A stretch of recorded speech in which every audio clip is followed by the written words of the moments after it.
Hi everyone, मेरा नाम है सक्षम और आज की इस वीडियो में हम पढ़ने वाले हैं सेट थ्योरी एंड अलजेब्रा के बारे में। अभी तक हम क्या पढ़ चुके थे? अभी तक हम रिलेशन के बारे में पढ़ चुके थे और टाइप्स ऑफ रिलेशन के बारे में हम चल रहे थे। उसमें कुछ टाइप्स रह गए थे जिसमें से अब हमें पढ़ना है एसिमेट्रिक रिलेशन के बारे में। एसिमेट्रिक रिलेशन बिल्कुल अपोजिट है हमारा सिमेट्रिक रिलेशन का। तो एसिमेट्रिक समझते हैं। एसिमेट्रिक रिलेशन क्या होता है? If A relates to B, then B does not relate to A for all A B belongs to A. कहने का मतलब है कि अगर A B हमारे रिलेशन में है, then B A हमारे रिलेशन में नहीं होने चाहिए। यानी कि अगर A B है तो B A नहीं होना चाहिए। जैसे कि अगर एग्जांपल में लूँ, अगर हमारे पास 1 2 है तो 2 1 हमारे रिलेशन में नहीं होना चाहिए। एग्जाम्पल मैंने यहाँ पे लिख रखा है लेट A 1 2 3। ठीक है, हमारा ए एक सेट है 1 2 3। तो सबसे स्मॉलेस्ट एसिमेट्रिक रिलेशन क्या होता है? सबसे स्मॉलेस्ट एसिमेट्रिक रिलेशन होता है हमारा एम्प्टी सेट। तो एम्प्टी ये हो गया हमारा स्मॉलेस्ट एसिमेट्रिक रिलेशन। अगर डायगोनल एलिमेंट प्रेजेंट है 1 1, तो 1 1 हमारा एसिमेट्रिक रिलेशन नहीं होगा अगर हमारे डायगोनल एलिमेंट प्रेजेंट है। क्यों नहीं होगा? 1 1 की बात करो तो ए भी मान लो, उसको ए भी है, 1 1 है, हाँ है।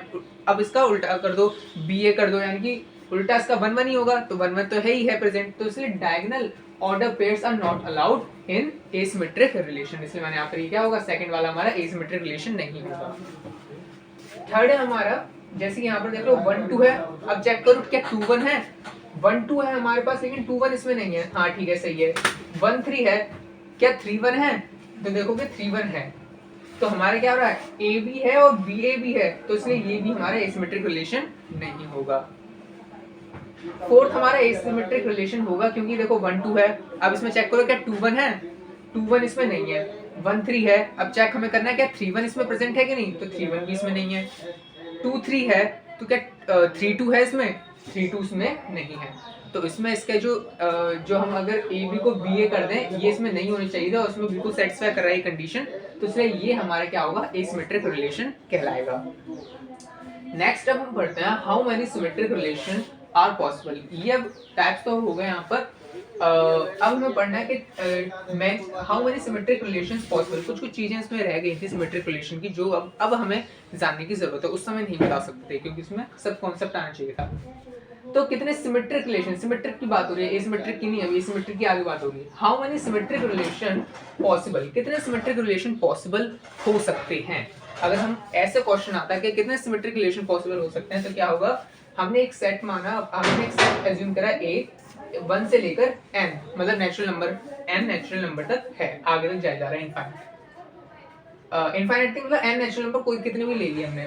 सिमेट्रिक रिलेशन क्या होगा, any number of diagonal order pair. Symmetric में क्या होता था, अगर हमारा 1 ए बी है, ये तो एसिमेट्रिक है। सिमेट्रिक में क्या होता था, अगर हमारा ए बी रिलेशन में है तो बी ए भी रिलेशन में होना चाहिए।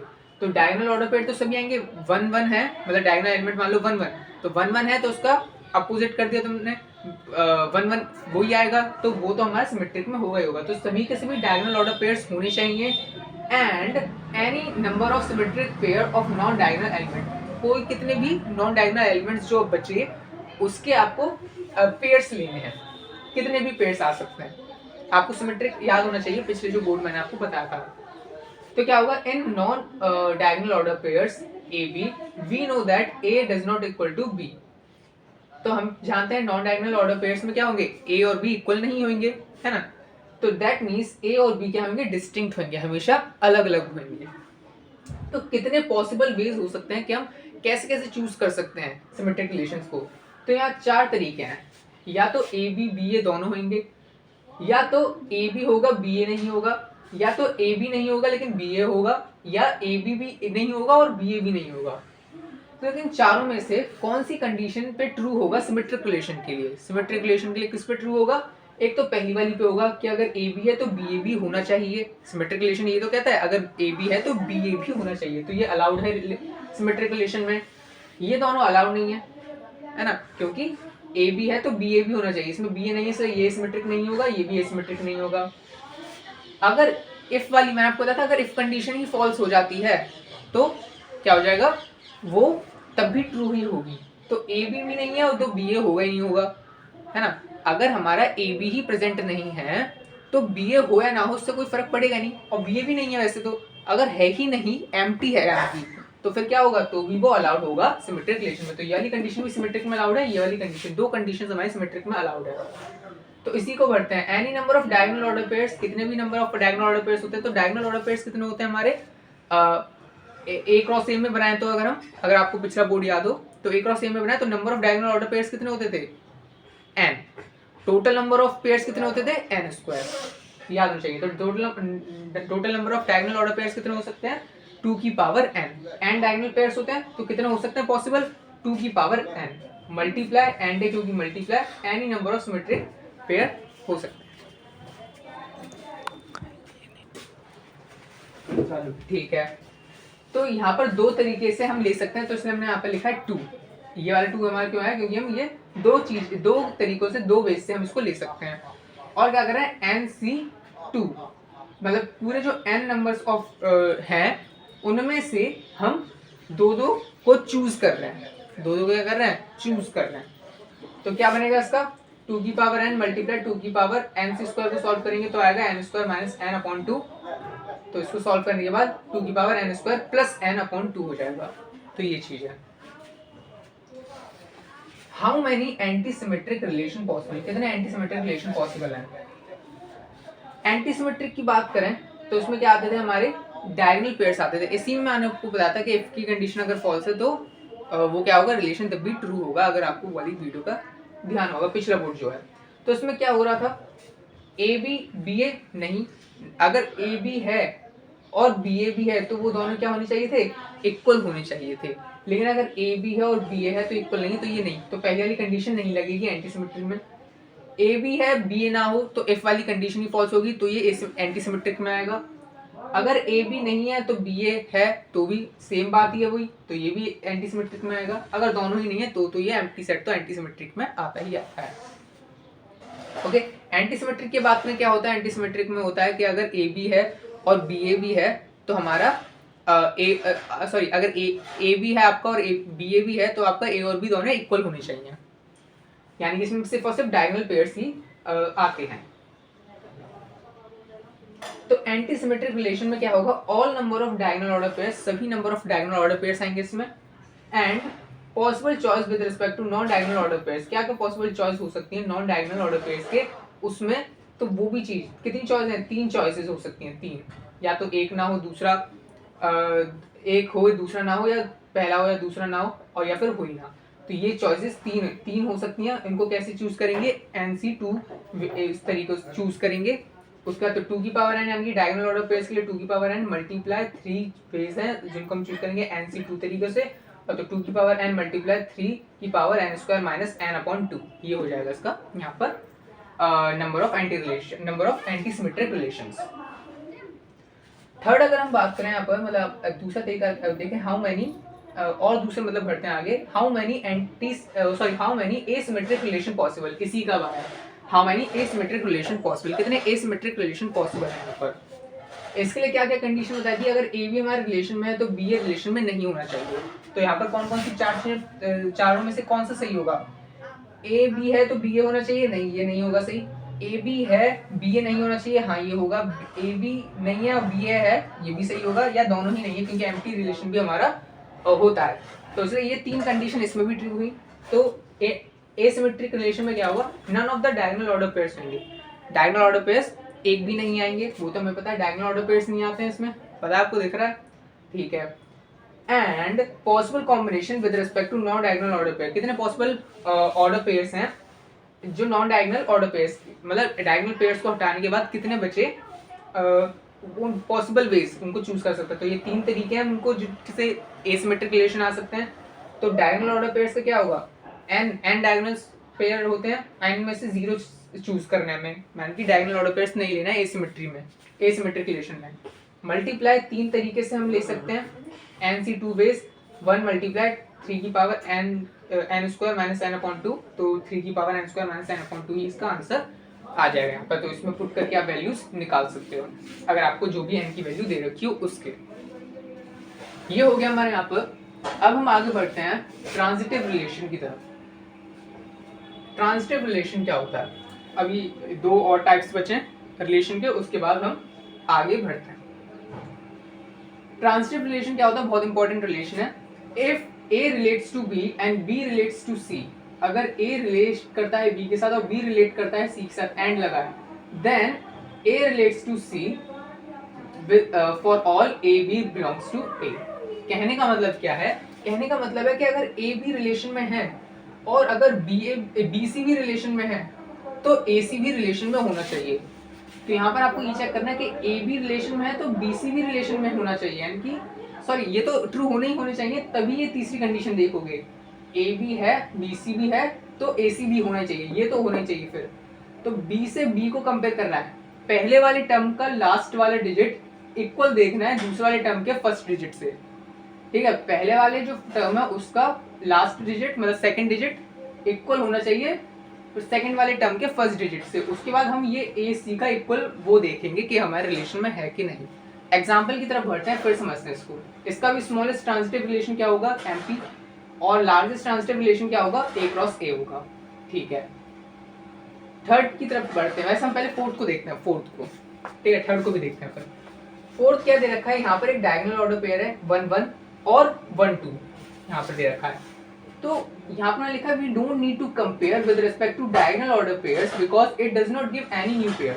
हमें डायगोनल ट्रांजिटिव रिलेशन जब भी आप देखो तो आप डायगोनल एलिमेंट्स को बिल्कुल इग्नोर कर दिया करो, क्योंकि उसको अगर आप किसी के साथ कंपेयर करोगे तो हमेशा वो एलिमेंट क्या होगा? ट्रू ही आएगा और एलिमेंट को प्रेजेंट ही होगा। कोई नया रिलेशन आपको नहीं फाइंड करना पड़ेगा उसमें। क्या कैसे नहीं करना पड़ेगा वो देखते हैं।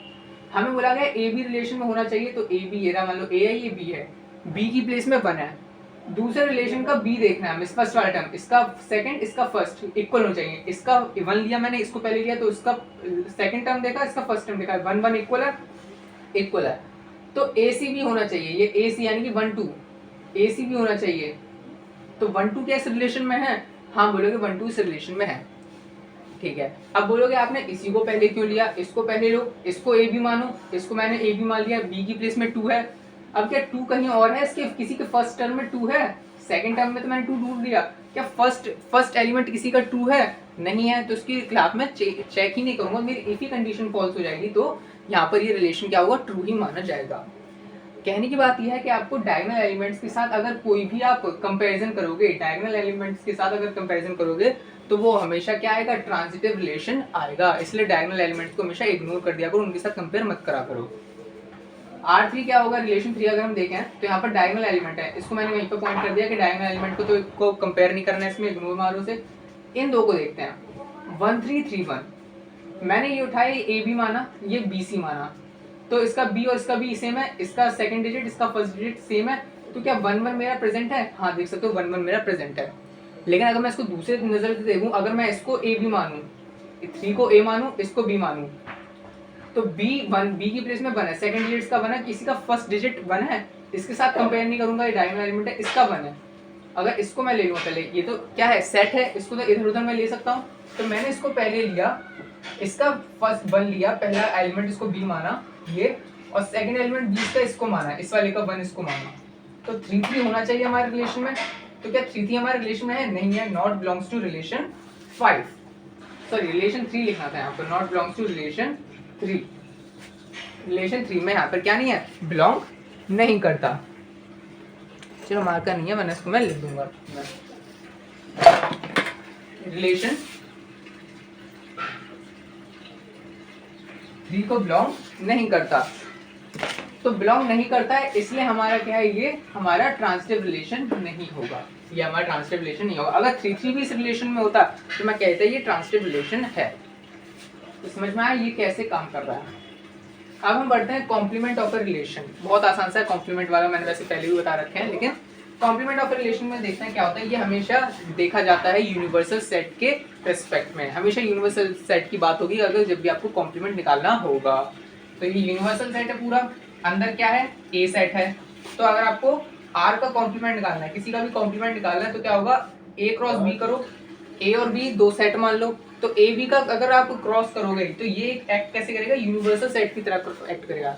मान लो ए और बी 2 सेट मान लो, इनका आपने क्रॉस प्रोडक्ट करा, तो जो भी सब एलिमेंट्स आए तो वो क्या होंगे? वो सारे एलिमेंट्स इनका क्रॉस होगा, यूनिवर्सल सेट होगा।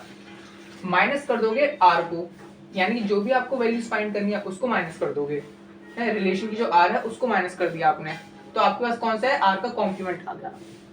क्या कहने का मतलब है, जैसे मान लो ए और बी आपके पास दो सेट थे और आर नाम का एक और रिलेशन था आपको, उसके अंदर भी कुछ एलिमेंट्स थे जो ए और बी से ही ड्राइव थे, क्रॉस प्रोडक्ट नहीं था उनका, लेकिन आपने ए और बी का क्रॉस कर दिया, वो आपका यूनिवर्सल सेट बन गया, और आर में जो भी एलिमेंट्स थे उनको आपने उससे माइनस कर दिया, यानी कि पूरे टोटल एलिमेंट से आर वाले एलिमेंट्स को माइनस कर दिया, तो आपके पास क्या बचा, आर का complement.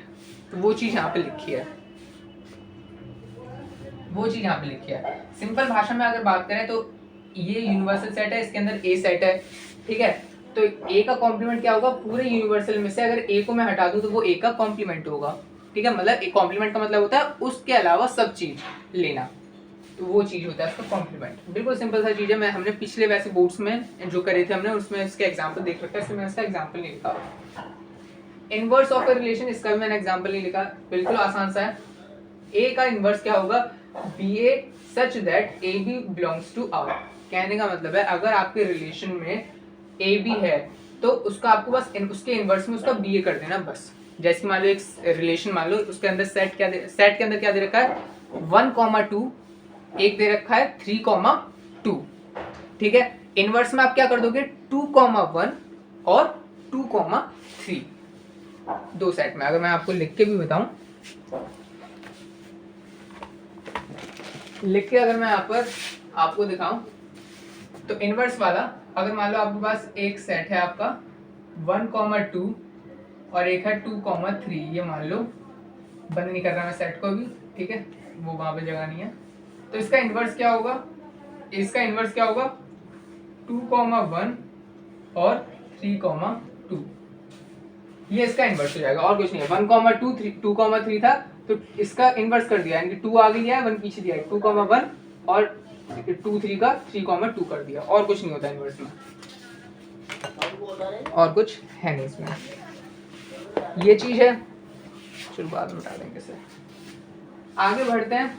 Complement sorry composition of two relation. Composition of two relation में हम क्या पढ़ने वाले हैं, मान लो एक्स वाई जेड, यहाँ पर हमें क्या दे रखी है, वैल्यूज यहाँ पर मैंने दे रखी है यहाँ पर, तो इसमें क्या है, एक्स के अंदर क्या है, a1 है, a2 है, a3 है, a4 है, y के अंदर b1 b2 b3 b4 b5 तक है, और z के अंदर c1 c2 c3 है यहाँ पर, ठीक है।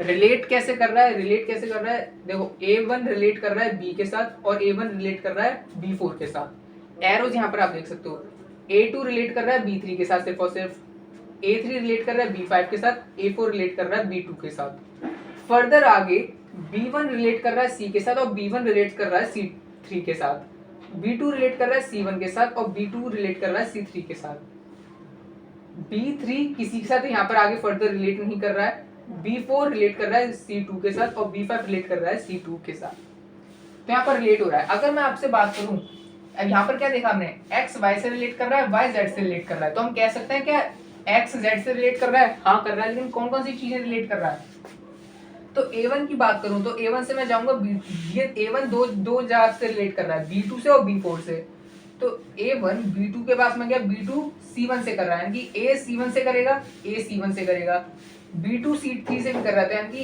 a c3 से भी करेगा, a c3 से भी करेगा, और a1 b4 से कर रहा है, b4 c2 से कर रहा है, यानी कि a1 c2 से भी करेगा, तो ये तीनों से रिलेट कर रहा है।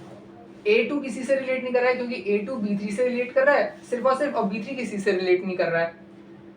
A3 B5 से रिलेट कर रहा है, B5 C2 से रिलेट कर रहा है, तो A3 हमारा C2 से रिलेट करेगा। A4 B2 से रिलेट कर रहा है, B2 C1 से और C3 से रिलेट कर रहा है, तो यानी कि A4 जो है C1 C3 दोनों से रिलेट करेगा, जो भी मैंने यहाँ पर लिख रखा है। अब इसको हम लिखेंगे कैसे, R is relation from X to Y। अगर मैं इस रिलेशन को R मानूं, X और Y के बीच में जो रिलेशन है अगर मैं इसको R मानूं, और Y से Z के बीच में जो रिलेशन है, ये जो रिलेशन है इसको अगर मैं S मानूं, तो A कंपोजिशन का साइन है, ये जो प्रोग्रामिंग लैंग्वेज में पढ़ते हैं टर्मिनेटर का, तो कंपोजिशन का साइन है यहाँ पर, R कंपोजिशन S होगा हमारा X to Z, ठीक है। जैसे यहाँ R is the relation from X to Y, X to Y से जो रिलेशन है वो जिसको हम दर्शाएंगे X to Y से, और S is the relation from Y to Z, Y से Z के बीच में जो रिलेशन है उसको हम S से दर्शा रहे हैं, तो उसका कंपोजिशन X Z क्या होगा, ये रहा। ये चीज़ था कंपोजिशन ऑफ टू रिलेशन में। आपको भी ये पढ़ना है, उसके बाद जब क्वेश्चंस अगर आप सॉल्व करोगे तब आपको कहाँ कहाँ ये काम आनी है वो सब आपको पता चल जाएगा। यहाँ पर हो गए टाइप्स ऑफ रिलेशंस हमारे कंप्लीट। अब हम करते हैं रिफ्लेक्सिव क्लोजर पढ़ते हैं। अभी 2-3 चीज़ें और रह गई हैं, वैसे आगे 2-3 चीज़ें, वैसे बहुत सारी चीज़ें रह गई हैं। रिफ्लेक्सिव क्लोजर की अगर हम बात करें, रिफ्लेक्सिव क्लोजर कैसे फाइंड करें? रिफ्लेक्सिव क्या होता है? रिफ्लेक्सिव जिसमें सभी के सभी डायगोनल एलिमेंट्स आते हैं और उनके साथ साथ नॉन डायगोनल एलिमेंट्स भी आ सकते हैं, लेकिन सभी के सभी डायगोनल एलिमेंट्स तो आने ही चाहिए। सो हमने एक रिलेशन माना 1 2 3 और r हमने क्या r हमें यहाँ पर गिवन है 1 1 2 1 2 2 1 3 3 1। तो find reflexive closure of r, हमें इसको क्या करना है? रिफ्लेक्सिव क्लोजर फाइंड करना है r का, मतलब कि r को आपको रिफ्लेक्सिव क्लोजर बनाना है, तो कौन सा एलिमेंट आपको ऐड करना पड़ेगा वो पूछ रहा है। तो 1 1 है, तो आपको पता है रिफ्लेक्सिव क्लोजर में क्या होगा? रिफ्लेक्सिव क्या होता है? जिसमें सभी के सभी डायगोनल एलिमेंट्स तो होने चाहिए, उसके अलावा अगर कोई नॉन डायगोनल एलिमेंट हो तो भी कोई बात नहीं, लेकिन सभी के सभी डायगोनल एलिमेंट्स तो मस्ट होने चाहिए, एक कम नहीं होना, एक भी कम नहीं होना चाहिए। तो 1 1 होना चाहिए, 2 2 होना चाहिए, 3 3 होना चाहिए, ये आपको चेक करना है। 1 1 है 2 2 है, 2 2 है, 3 3 है, 3 3 नहीं है। तो यानी कि अगर मुझे इसको रिफ्लेक्सिव क्लोजर बनाना है r का, तो बस मुझे 3 3 ऐड करना है। तो मैंने यहाँ पर 3 3 यहाँ पर लिख दिया आंसर में। ये क्लोजर पहले से ही कंटेन r में थे क्लोजर में, और 3 3 और ऐड कर दूंगा तो ये फॉर रिफ्लेक्सिव के लिए, तो ये मेरा बन जाएगा। तो मैंने इसमें क्या करा,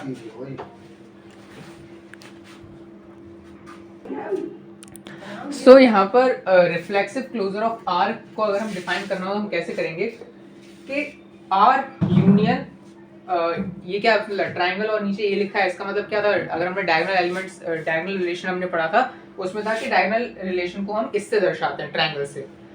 तो यानी कि हम क्या कर रहे हैं? रिलेशन का यूनियन कर रहे हैं सभी के सभी डायगोनल के एलिमेंट्स के साथ। तो हमने क्या करा, जो रिलेशन था ये, इसको हमने डायगोनल के रिलेशन के साथ यूनियन कर दिया, मतलब अब इसमें सब के सब डायगोनल एलिमेंट्स भी आ गए। नेक्स्ट हम पढ़ते हैं सिमेट्रिक क्लोजर के बारे में। सिमेट्रिक क्लोजर में क्या होगा, जैसे कि हमें यहाँ पर वही लेट करा हमने ए सेट 1 2 3 और उसमें क्या है 1 1 1 2 2 1 3 1 है। सिमेट्रिक क्लोजर में क्या होता है? पहले हमें जानना चाहिए सिमेट्रिक में होता क्या है। अगर ए बी है तो बी ए भी होना चाहिए, ये होता है हमारा सिमेट्रिक में। तो इसमें देखो डायगोनल एलिमेंट्स की तरफ तो मुझे देखने की जरूरत नहीं है, क्योंकि अगर 1 1 है तो 1 1 तो उसका अगर अपोजिट उल्टा कर दोगे तो भी वो होगा ही होगा। 1 2 है, क्या 2 1 है? 2 1 भी है, तो चलो इसमें भी नहीं देखना मुझे। 3 1 है, क्या 1 3 है? 1 3 है नहीं इसमें, तो मुझे यहाँ पर क्या करना पड़ेगा? ऐड, सिर्फ और सिर्फ 1 3 मैंने इसमें एक्स्ट्रा ऐड करा सिमेट्रिक बनाने के लिए से। तो कहने का मतलब क्या है, इसमें मुझे क्या करना पड़ेगा? जो R मेरा रिलेशन है उसमें R यूनियन R का इनवर्स करना पड़ेगा। ये जो हमने इनवर्स यहाँ पढ़ा, इनवर्स क्यों करना पड़ेगा? मतलब इसमें जितने भी एलिमेंट्स हैं अगर उसका इनवर्स के साथ मैं यूनियन कर दूं, यूनियन से क्या होंगे? जो डुप्लीकेट एलिमेंट्स हैं वो हट जाएंगे। तो यानी कि R के ये सब एलिमेंट्स और इनवर्स में जो मैच नहीं करेंगे एलिमेंट्स वो इसमें आ जाएंगे। तो आप इसको समझ सकते हो, खुद ही समझ सकते हो इसमें क्या है कि ये जो है ये एलिमेंट्स और इसका इनवर्स होने का मतलब क्या है? 1 1 का इनवर्स 1 1, 1 2 का इनवर्स 2 1, इनवर्स के रिलेशन में क्या आएगा? 2 1 का इनवर्स 1 2, 3 1 का इनवर्स 1 3। तो इन सब के इनवर्स में अगर यूनियन कर दोगे तो जो डिस्टिंक्ट एलिमेंट है इन दोनों में जो कॉमन मिलके जो भी एलिमेंट्स आएंगे वो ये आ जाएंगे, ठीक है? तो इसका यूनियन जो R आएगा ये आएगा उसका क्लोजर का। तो आप इसको समझ सकते हो। सो अब हम देखते हैं ट्रांजिटिव क्लोजर क्या होता है। ट्रांजिटिव क्लोजर में क्या होगा? ट्रांजिटिव रिलेशन हमने पढ़ रखा है, तो ट्रांजिटिव में हम क्या करेंगे? जैसे हमारे पास रिलेशन सेट दे रखा है 1 2 3 और हमें रिलेशन दे रखा है 1 1 1 2 1 3 2 2 3 1, ये हमें दे रखा है। हमें ट्रांजिटिव क्लोजर फाइंड करना है, यानी कि इसको हमें ट्रांजिटिव बनाना है। तो आंसर में मैंने लिख रखा है R स्टार। R स्टार का मतलब है, मैंने बस यहाँ पर नोटेशन कर दिया कि फर्स्ट आइटरेशन में हम क्या कर रहे हैं। अब देखो ट्रांजिटिव में हमने क्या देखा था, अगर ए बी रिलेशन में और बी सी रिलेशन में, यानी कि बी और बी इसका सेकंड एलिमेंट इसका फर्स्ट एलिमेंट का किसी का सेम है तो उसका ए और सी उस रिलेशन में प्रेजेंट होने चाहिए।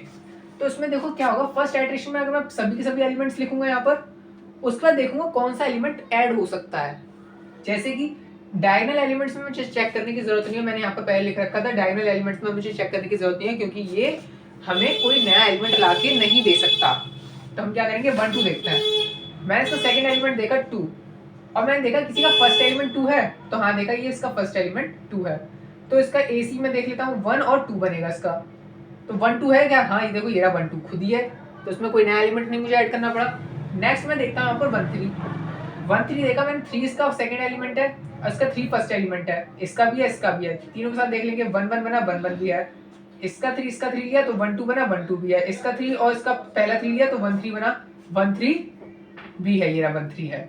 तो ठीक है, इसका सेकंड एलिमेंट 2 लेते हैं और फर्स्ट एलिमेंट किसी का 2 है नहीं है, फर्स्ट एलिमेंट किसी का 2, तो मैं इसको इसका 2 नहीं ले, इसको मैं कंपेयर नहीं कर सकता किसी के साथ, तो ये तो ट्रू ट्रू ही होगा।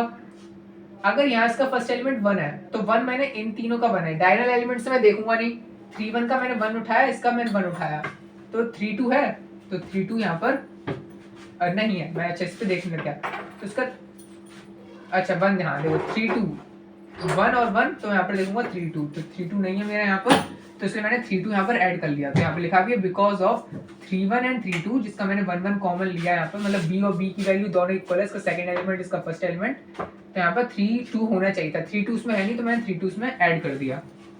ऐसे सबका चेक करना है। और यहाँ पर फिर क्या होगा, 3 1 को मैंने कंपेयर करा 1 3 के साथ, यानी कि इसका मैंने सेकंड एलिमेंट उठाया, इसका मैंने फर्स्ट एलिमेंट उठाया, इसके साथ कंपेयर करने के बाद मुझे मिला यहाँ पर 3 3 एक नया एलिमेंट, तो नया एलिमेंट भी यहाँ पर मैंने ऐड कर दिया। ये मुझे मिला फर्स्ट आइटरेशन में, ये नंबर्स मिले। अब मुझे क्या है, मेरे पास ये 2 नंबर और एक्स्ट्रा आ गए हैं, तो इनके साथ और कंपेयर करने में क्या पता और आ जाए नंबर्स, तो इसको इसलिए मैंने सेकंड आइटरेशन में क्या करा, दूसरा देखते हैं सेकंड आइटरेशन में। सेकंड आइटरेशन में मैंने फिर कंपेयर करोगे इसको, तो आपको कोई भी नया एलिमेंट नहीं मिलेगा। अगर आपको कोई भी नया एलिमेंट ऐड नहीं हो रहा है, तो यानी कि आपका ये ट्रांजिटिव क्लोजर हो चुका है, तो यानी कि आपका आर स्टार जो है वो डबल आर स्टार के इक्वल है, यानी कि आर आपका ट्रांजिटिव क्लोजर कहलाएगा। तो बस ये था इसमें ट्रांजिटिव में। इक्विवेलेंट रिलेशन क्या होता है?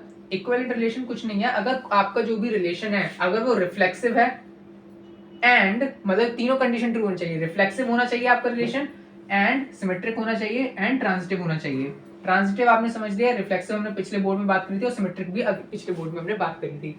तो अगर आपका रिलेशन तीनों में टिक होता है, आपका रिफ्लेक्सिव चेक करोगे है, सिमेट्रिक चेक करोगे है, और ट्रांजिटिव चेक करोगे है, तो ये इक्विवेलेंस रिलेशन वो कहलाएगा। इक्विवेलेंस क्लास की अगर बात करें, इक्विवेलेंस क्लास में कैसे रिलेट करते हैं, जैसे कि x है y such that x relates to y। कहने का मतलब क्या है, इसको एग्जांपल के साथ देखते हैं। जैसे कि हमें यहाँ पर एक सेट दे रखा है 1 2 3 4 5 और equivalence relation on set A। ये बात है कि इक्विवेलेंस क्लास जब भी हम निकालेंगे वो हमेशा निकाल सकते हैं इक्विवेलेंस रिलेशन में ही, मतलब कि हमारा जो ये रिलेशन है, जो R आपको दे रखा है, ये हमारा इक्विवेलेंस रिलेशन है, इसी के तभी हम यहाँ पर इक्विवेलेंस क्लास निकाल सकते हैं। तो इक्विवेलेंस क्लास निकालने के लिए इक्विवेलेंस रिलेशन होना जरूरी है। तो ये हमारा N equivalence relation on set ए हमें यहाँ पर दे रखा है। अब हमें क्लास निकालनी है। क्लास कैसे निकालेंगे?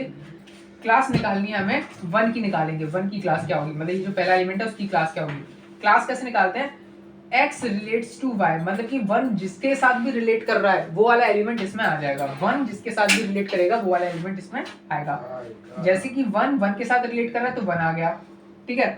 1 यहाँ पर 3 के साथ रिलेट कर रहा है और यहाँ पर भी 1 3 के साथ रिलेट कर रहा है, तो यहाँ पर 1 3 तो आएगा ही आएगा सेट में, ठीक है। तो ये जैसे 1 जो है इसके साथ 3 आ रहा है, 3 के साथ रिलेट कर रहा है, और यहाँ पर भी 1 3 के साथ रिलेट कर रहा है, यहाँ पर 1 1 के साथ रिलेट कर रहा है, तो 1 3 इस सेट में आएंगे। सेकंड क्लास देखें, अगर सेकंड वाले एलिमेंट का अगर हम देखें ये किसके साथ रिलेट करेगा, सेकंड वाला एलिमेंट किसी के साथ नहीं है, बस सेकंड 2 2 है, तो सेकंड वाला एलिमेंट सिर्फ अपने साथ ही रिलेट करेगा और किसी के साथ रिलेट नहीं कर रहा है। थर्ड क्लास है, थर्ड का एलिमेंट का देखें, थर्ड किसके साथ रिलेट कर रहा है, तो देख सकते हो थर्ड के साथ कर रहे हैं, यहाँ पर 3 1 के साथ कर रहा है और 3 1 के साथ कर रहा है, तो 1 3 यहाँ पर इसके सेट में आएंगे। तो ऐसे क्लास निकालेंगे। 4 के लिए क्या होगा, 4 के लिए 4 के साथ कर रहा है और 4 5 के साथ कर रहा है, तो 4 5 आ जाएगा। और ये सेट है, इसमें ऑर्डर का कोई मतलब नहीं है, 4 5 लिखो या 5 4 लिखो, बात एक ही है, तो वो चीज मैं यहाँ पे लिख दिया। 5 का 5 एलिमेंट है, वैसे 5 तक 5 का देखें तो 5 5 के साथ कर रहा है, 5 4 के साथ कर रहा है, तो 5 4 या 4 5 लिखो, बात एक ही है। उसके बाद आपको यहाँ पर क्या करना है, उसके बाद यहाँ पर हमें कॉमन एलिमेंट्स लेने हैं जो कॉमन बन रहे हैं, जैसे कि 1 3 बन रहा है यहाँ पर, और 3 वाले क्लास में भी 1 3 बन रहा है, तो ये कॉमन एलिमेंट हो गया। जिसका किसी के साथ पेयर नहीं बन रहा है तो वो भी हम यहाँ पर क्या लेंगे, जैसे 2 है यहाँ पर इसको भी ले लिया, और यहाँ पर क्या है, इसको भी, इनमें से कोई भी उठा सकते हैं, ये उठा लो ये उठा लो, बात एक ही है, क्योंकि वो है सेट है, तो 4 5 और 4 5 इन दोनों का पेयर बना, तो यहाँ पर हमने इसको उठा लिया जो भी कॉमन एलिमेंट्स है। So there are 3 equivalence class for elements of set A. 3 equivalence class है, कौन कौन सी है, 1 3 है एंड 2 है एंड 4 5 है। तो ये 3 क्लास ऐसे हम फाइंड करते हैं, इक्विवेलेंस क्लास ऐसे फाइंड करी जाती है। लास्ट हम टॉपिक देखें तो partition of A set, partition कैसे फाइंड करते हैं किसी भी सेट का। तो partition of A set A is a set of non empty subset of set A such that each element of set A is present in exactly one of those non-empty subset। कहने का मतलब क्या है, partition की define में ही सब चीज लिखा है। पार्टीशन ऑफ सेट ए का पार्टीशन क्या होता है, is a set of non empty subset. मतलब कि पार्टीशन में नॉन एम्प्टी सबसेट होनी चाहिए, मतलब कि पार्टीशन के अंदर कोई भी एम्प्टी सेट नहीं होना चाहिए। Non empty subset of set A such that each element of set A is present. Non empty subset होना चाहिए और उसके अंदर सेट ए के सभी एलिमेंट्स प्रेजेंट होने चाहिए in exactly one of those non empty subset. मतलब वही चीज लिखे, नॉन एम्प्टी सबसेट होना चाहिए और उसके सभी के सभी एलिमेंट्स प्रेजेंट होने चाहिए सेट ए के। जैसी कंडीशन मैंने यहाँ पर दो तरीके से यहाँ पर लिख भी दिया, कैसे कि ए आई और ए जे का जब आप इंटरसेक्शन करो तो उसमें फाई आना चाहिए, यानी कि उनके बीच में कोई भी कॉमन टर्म नहीं होना चाहिए for all I N J. और अगर आई को आप इटरेट करो, आई को 1 से स्टार्ट करके के तक जाओ, उनका यूनियन फाइंड करो तो ए आई इक्वल होना चाहिए ए के, मतलब कि सभी के सभी एलिमेंट्स वो फाइंड होने चाहिए। अभी हम क्वेश्चंस करेंगे तब आपको पता चलेगा कैसे अप्लाई होगा। इसका मतलब है कि A1 यूनियन A2 यूनियन ऐसे करते करते यूनियन के तक करो तो उसमें सभी आपको एलिमेंट्स मिलने चाहिए ए सेट में जो भी है। क्वेश्चंस देखते हैं, उसके बाद हम दोबारा इसको पढ़ते हैं, उसके बाद हमें समझ में आ जाएगा क्या बोल रहा है। जैसे कि मैं यहाँ पर सेट दे रखा है A 1 2 3 4 5, which of the following is a partition of set. कौन सा इसमें से पार्टीशन है सेट ए का और कौन सा नहीं है वो हमें पता लगाना है। जैसे यहाँ पर पार्टीशन दे रखे हैं, इस सेट के अंदर क्या दे रखा है, 1 2 का सेट है, 3 4 का सेट है, 4 5 का सेट है। सबसे पहली कंडीशन क्या है, अगर आप इसका इंटरसेक्शन करोगे तो 5 के इक्वल होना चाहिए। लेकिन आप देख सकते हो यहाँ पर 3 4 है और यहाँ पर 4 5 है। अगर इन दोनों सेट का अगर मैं इंटरसेक्शन करूँ तो इसमें से कॉमन क्या आएगा, 4 आएगा। जबकि कंडीशन कहती है कि हमारा इंटरसेक्शन 5 के इक्वल होना चाहिए। लेकिन यहाँ पर देख सकते हो 3 4 इंटरसेक्शन 4 5 करोगे तो इसमें कॉमन 4 आ रहा है जो कि नॉट इक्वल टू है 5 के, इसलिए ये हमारा कोई भी पार्टीशन नहीं होगा। मतलब ये पार्टीशन नहीं होगा हमारे सेट ए का। कॉमन एलिमेंट, कॉमन इंटरसेक्शन जो कॉमन पार्ट है वो हमेशा 5 होना चाहिए, यानी कि कुछ भी पार्ट कॉमन नहीं होना चाहिए। और इस सेट के अंदर, ये जो एक सेट बन रहा है इसके अंदर कोई भी एम्प्टी सबसेट नहीं आना चाहिए। सेकंड अगर हम देखें 1 है 2 3 है और 4 है, देख सकते हो पहली कंडीशन तो ट्रू है। इसका किसी के साथ भी अगर किसी का भी इंटरसेक्शन करोगे तो उसमें 5 ही आएगा, कोई भी कॉमन एलिमेंट तो नहीं है, ठीक है। लेकिन जब आप इसका यूनियन निकालो, सेकंड कंडीशन, पहली कंडीशन तो ट्रू हो गई, लेकिन सेकंड कंडीशन कहती है ए आई इक्वल टू ए होना चाहिए। यानी कि अगर आप यूनियन करो सभी एलिमेंट्स का तो वो ऑल ए को डिफाइन करेगा, यानी कि सभी के सभी एलिमेंट्स आने चाहिए उसी के अंदर जो इसमें था भी, that each element of set is present. लेकिन आप इसका यूनियन करो, इंटरसेक्शन करा 5 के इक्वल है, पहली कंडीशन ट्रू है, यूनियन करा हमने 1 आया 2 आया 3 आया 4 आया, लेकिन हमारा जो सेट है इसमें 5 तक एलिमेंट है, इसमें 1 2 3 4 तो आ गए लेकिन 5 नहीं आया, यानी कि इसने सभी एलिमेंट्स डिफाइन नहीं कर पाया, इसलिए ये हमारा क्या होगा, पार्टीशन नहीं होगा। ये लिखा है 1 यूनियन 2 3 यूनियन 4, इसके यूनियन में 1 2 3 4 आए जो कि नॉट इक्वल टू है सेट ए से, क्योंकि इसमें 5 तक एलिमेंट है, तो इसलिए ये भी हमारा एक पार्टीशन नहीं होगा, ये भी हमारा पार्टीशन एक नहीं होगा। थर्ड हम पढ़ते हैं 1 2 3 4 और एम्प्टी सेट। हमें पता है नॉन एम्प्टी सबसेट होते हैं इसके अंदर पार्टीशन के अंदर, और यहाँ पर आपने एम्प्टी सबसेट ला दिया तो पहले ही गलत हो गया, एम्प्टी सबसेट नहीं होता। तो empty subset not allowed, therefore not a partition, ये भी थर्ड वाला भी हमारा पार्टीशन नहीं होगा। फोर्थ वाला चेक करते हैं 1 2 3 4 5। अब देखो इसका अगर आप इंटरसेक्शन देखोगे, इंटरसेक्शन 5 की इक्वल है, इनमें कोई भी दो सेट है, यहाँ पर इसके सबसेट है अंदर, इनके बीच में कोई भी कॉमन एलिमेंट्स नहीं है, ठीक है। अगर इसका यूनियन निकालोगे, यूनियन में सभी एलिमेंट्स आ रहे हैं, हाँ, सेट ए में जो यूनियन का ए सेट के इक्वल है, यानी कि 1 2 3 4 5 पांचों एलिमेंट्स जो सेट ए के अंदर है वो आ रहे हैं, तो यानी कि दोनों कंडीशन इसमें ट्रू है, और ये नॉन एम्प्टी सबसेट भी है, नॉन एम्प्टी है, इसके अंदर कोई एम्प्टी सबसेट भी नहीं है, तो इसलिए ये हमारे पार्टीशन कहलाएगा। तो पार्टीशन बिल्कुल सिंपल है कि पार्टीशन क्या कहता है, नॉन एम्प्टी सबसेट होनी चाहिए, यानी कि कोई भी एम्प्टी सबसेट नहीं होना चाहिए, और उसमें सब सेट ए में जो भी एलिमेंट्स हैं सबको वो डिफाइन करना चाहिए, डिफाइन भी कर रहा है, और उसका इंटरसेक्शन 5 के इक्वल होना चाहिए, 5 के इक्वल है इसमें। तो बिल्कुल सिंपल सा था समझना पार्टीशन ऑफ सेट ए। तो इसी के साथ ये हो गया हमारा कंप्लीट सेट थ्योरी का ये वाला पार्ट। अगले पार्ट के लिए अगली वीडियो आएगी। So thank you for watching this video.